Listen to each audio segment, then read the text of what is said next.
We raise our children not to ask for help, because we want them to be as independent as possible. When you're caring for children with disability, the story is very different. There are some children who are capable of doing things themselves, and with repeated assistance, they eventually will get it.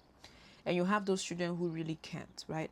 And you have those who are mentally able to or cognitively able to, and you have those who aren't able to, right? Even if the resources are given to them. So you have, when you look at disability and the spectrum, there's a very, very high chance of children being able to eventually become independent. And you have those who are low on the spectrum, right? Where no matter how much you help them, they still struggle to do their daily task.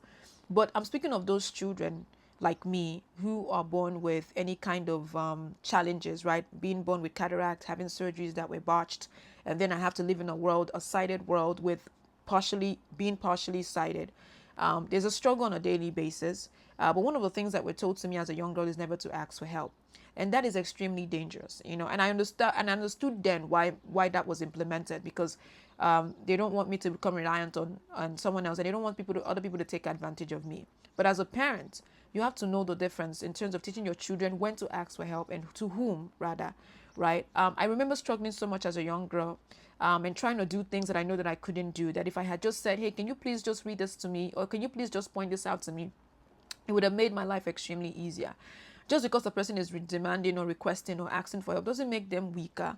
What it does is, when they are left in a space where they are struggling for too long, they become resentful, and it automatically starts to eat away their confidence. It starts to eat away their self-esteem, right?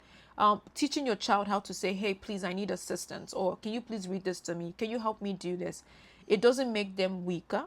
It just allows them to move to the next step. Like, I really do wish that they say to me, Moitinya, if you know you can't do it, you try and you can't do it, make sure you go and ask for help. As opposed to, no, you have to sit down and figure it out. If you don't figure it out, who's going to help you? Who's going to help you with that? Even saying that, teaching your child to ask for help, it just makes it makes things easier on them, right? But I really do give high five, or I give a lot of praises to parents caring for children with disability. I know it's not easy. But I'm the voice of that child who may not otherwise be able to speak for themselves. I know what it's like to live in a society and where you're struggling, and to live in a place where you have to constantly advocate for yourself. We're all learning about this. Be the best you can be for your children. Emotion is my name. I'm a visual storyteller who happens to be visually impaired, and I love covering African stories.